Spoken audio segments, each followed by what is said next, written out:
Subhanallah walhamdulillah wa la ilaha illallah Allahu akbar wa la hawla wa la quwwata illa billah. মহান আল্লাহ বলেন, যার হক এসেছে সত্য, ওয়াজাহাকাল বাতিল চলে গেছে মিথ্যে। ইন্নাল বাতিলা নিশ্চয় মিথ্যে, কানা যাহুকা চিরদিন মিথ্যে।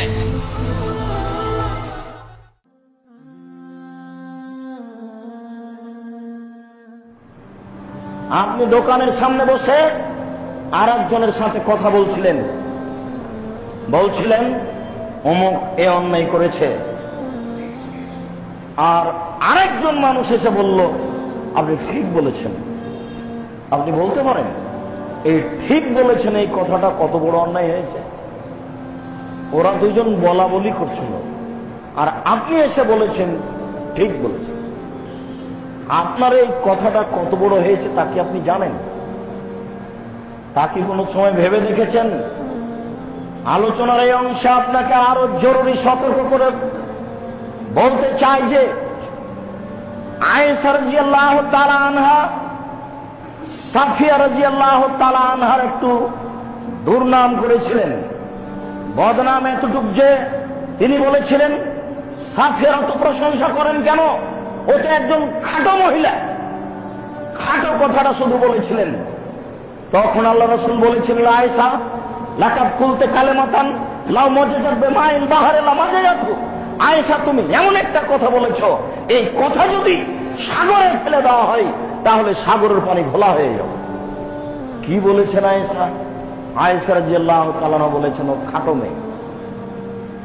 এটা যদি এত বড় অপরাধ হয় তাহলে আজকের আপনার সারা দিনের অপরাধ কত?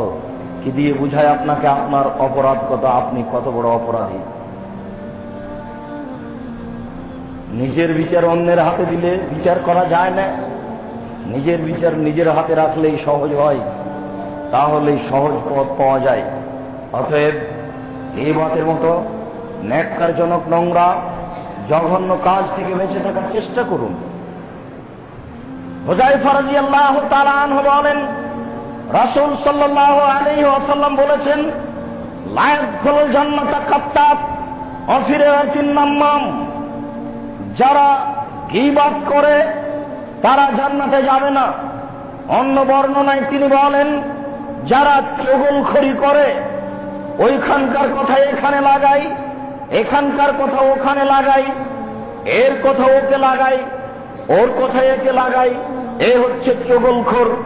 এই তাহাজ্জুদ পড়ে জান্নাত পাবে না, এই জান্নাত পাবে না। এই কথা 1450 বছর পূর্বে ঘোষণা হয়েছে। তিনি বিষয়টি আরো জটিল করে বলেন। আবু হুরায়রা রাদিয়াল্লাহু তাআলা আনহুর বিবরণ তিনি বলেন, রাসূল সাল্লাল্লাহু আলাইহি ওয়াসাল্লাম বলেছেন, ইন্না শাররান নাসি ইয়াউমাল কিয়ামাহ জালাওয়াতাইনি। বিচারের মাঠে সবচেয়ে নিকৃষ্ট মানুষ হচ্ছে ওই যার মুখ দুটো। বিচারের মাঠে সবচেয়ে নিকৃষ্ট মানুষ হচ্ছে ওই যার মুখ দুটো। কি বুঝলেন? যার মুখ দুটো মানে এখানে এক কথা বলে, ওখানে আরেক কথা বলে, এরই হলো মুখ দুটো।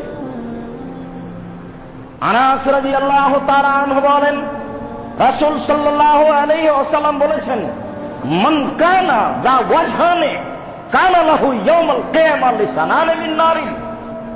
যার মুখ দুনিয়াতে দুইটা হবে, বিচারের মাঠে তার মুখে জাহান্নামের আগুনের দুইটা জিহ্বা থাকবে। মনে থাকবে না হাদিস? যার দুনিয়াতে মুখ দুইখানা হবে, বিচারের মাঠে তার মুখে জাহান্নামের আগুনের দুইটা জিহ্বা হবে। দুইটা জিহ্বা এক মুখে, এক মুখের ভিতরে দুইটা জিহ্বা, আবার আগুন দিয়ে বানানো। তাহলে পরিস্থিতি কত কঠিন তাই এখন বুঝাতে পারবো? এটা আপনার জন্য সহজ হবে মেনে নিলে। লা ইলাহা ইল্লাল্লাহ মুহাম্মাদুর রাসূলুল্লাহ আলাইহি সালাতুল্লাহ ওয়া আলিহি